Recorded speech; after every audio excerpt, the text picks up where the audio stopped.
الرحيم. من سونو، من سوان، من أسوان، الماركت البازار في العصر الفرعوني.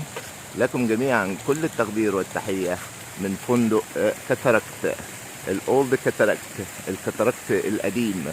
يعني إيه كاتاراكت؟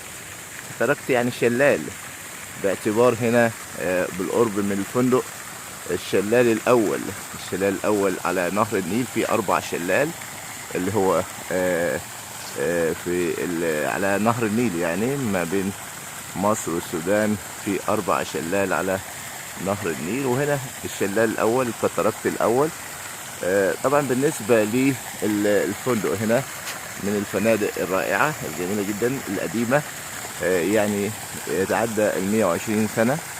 له طبعا بالنسبة لزيارة الفندق من أغلى الفنادق. وهناك اللي هو عندنا زي كاتدرائية كده فيها كريستين، كنيسة قديمة جدا واستحدثت بكنيسة تانية. يعني هناك بص كده قصدك ادي الكاتدرائية هنا في أسوان، وجنبيها اللي هو محطة القناة التامنة أو القناة التامنة في أسوان، المبنى اللي جنبيها على طول.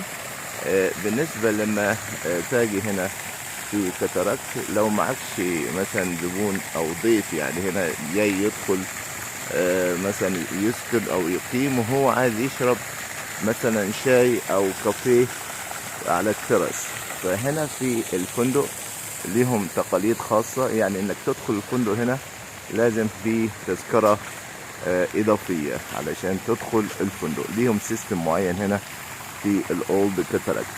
هنا النافورة، طبعا النافورة جميلة جدا، والاهتمام بالحديقة عندنا في الأقصر اللي هو الأولد وينتر بالاس. طبعا في الأقصر الأولد وينتر بالاس في حديقة جميلة جدا، وتضاهي أو أجمل كمان من الحديقة اللي احنا حوالينا ديت الخاصة بالأولد كاتاراكت. يبقى على نفس النمط الفندق ده وفندق الأولد وينتر بالاس. وفي فنادق في اسكندرية على نفس النمط بهذا الستايل، يعني اللي احنا النظام او الطراز القديم. فده الحديقة في الأولد كاتاراكت. متعكم الله بالصحة والعافية، وإلى لقاء آخر إن شاء الله. صباح الأنوار.